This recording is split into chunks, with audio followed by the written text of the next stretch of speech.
Inspector General pens a letter to City Council calling for the Upper Pontalba apartment to be stripped from Mayor LaToya Cantrell and put back into commerce. David Jones has more.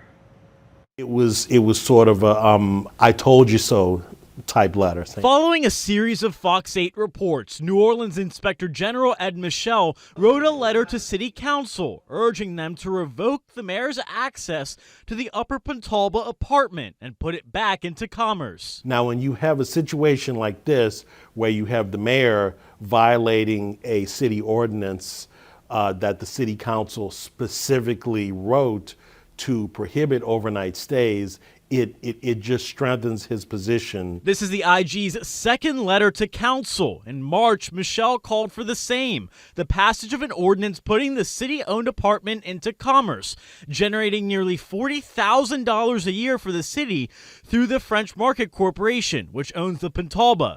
Fox 8's Outside the Office investigations showed Mayor Cantrell spending long hours at the apartment, both during the workday and outside of work hours. At the time, the IG concluded Cantrell's personal use of the apartment likely violated city ordinance and likely state law. Council passed an ordinance outlining rules for the apartment, known as the mayor's apartment, which mayors have historically used to host dignitaries and events. One of the rules, no overnight stays, but the ordinance did not define what constitutes an overnight stay or lay out mechanisms for enforcement.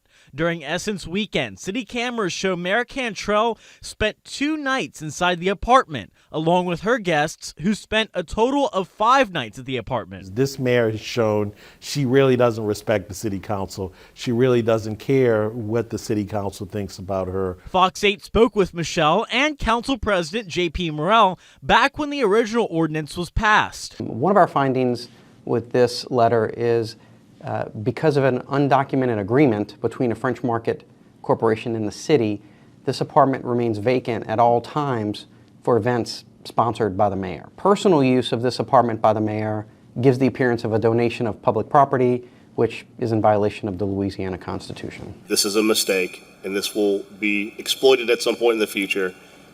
And it's better than what we have, but it doesn't address the underlying issue. Morrell was critical of the watering down of his original ordinance, which would have put the apartment into commercial use. The goal, and when I brought this ordinance, was to resolve this issue definitively and to simply state for the record that we as a city do not have a residence for mayors. David Jones, Fox 8, Local First. Council Vice President Helena Moreno says Morrell's ordinance to try to, once again, take the apartment away from the mayor will likely now get the votes to pass. The council will vote August 10th.